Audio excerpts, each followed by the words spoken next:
ሂሳብ ነው እንዴ? አዎ የኛ ነው እንዴ? ሁለት ሳህን እኮ ነው የበላኸው። አየኛል ተሳስታን። አይ ተሳስታን። አንዴ ይሄኛል ተሳስቶ ነው የሚሆነው። ይሄ ብዙ ሰው የሚበላ።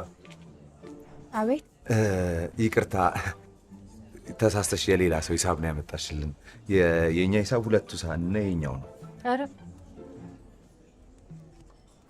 አይ የእናንተው ነው። 10,400 ብር ነው የሚለው። አዎ የእናንተ ነው። እሺ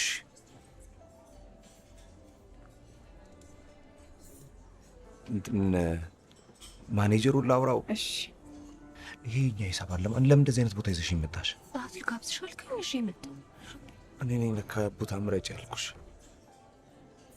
ይቅርታ ልጅቷ ተሳስታ ነው መሰለኝ የሌላ ሰው ቢል ነው ያመጣችልን። የሌላ ሰው ነው የሚሆነው። ሂሳቡ ራሱ ነው። ይቅርታ የቤቱ ስታንዳርድ ስለሆነ ነው።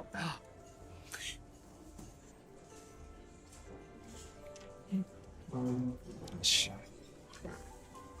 አባዬ ጋር እንደውል ወይ ካመናችሁን ሄደን ይዘን እንምጣ። ምን ታምነናል? ልጅቷ እዚህ ትሆነና አንተ ደርሰህ መምጣት ትችላለህ። እንዴ እሷን ልትይዟት?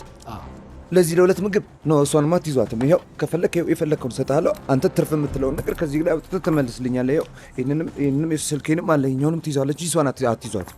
ይኸው መኩዬ አውቄ ነው። እኔ ነኝ ምን ያህል እንደምትወደኝ ማወቅ ፈልጌ ነው እንደዚህ ያደረግኩት። ቀልድ ነው እንዴ? እንዴ እየቀለደች።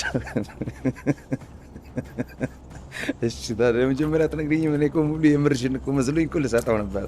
የእኛን ሂሳብ አምጣልኝ። እሺ መጨረሻው ምን ሆነ? በእናትሽ ንገሪኝ፣ ቶሎ ንገሪኝ። በመጨረሻማ ለአንድ ወር ያህል ሳንገናኝ ቀረን። ታዲያ የሆነ ቀን ሰፈር ድረስ መጥቶ አስጠራኝና እሺ በሰላም ነው የጠፋው? በጣም እንደምወድሽ ልነግርሽ ነው የመጣሁት። በጣም ስለምትወደኝ ነው አንድ ወር ሙሉ የዘጋኝ? አይ አይደለም፣ ምናልባት አንቺን የማልመጥን ወንድ ከሆንኩኝ ብዬ ነው የጠፋሁት። እና አሁን ምን ተገኘ? ማዬ በጣም አፈቅርሻለሁ። እኔን ከማፍቀር በፊት መጀመሪያ ወንድ ሁን። እሺ ማያ፣ ቆይ ላንቺ ወንድ የሚባለው መጠጥ የሚጠጣና የሚደባደብልሽ ሰው ብቻ ነው? እኔ እንደዛ አላልኩ፣ ግን የሆነ ወንዳ ወንድነት ይቀራል። አፈቅርሻለሁ።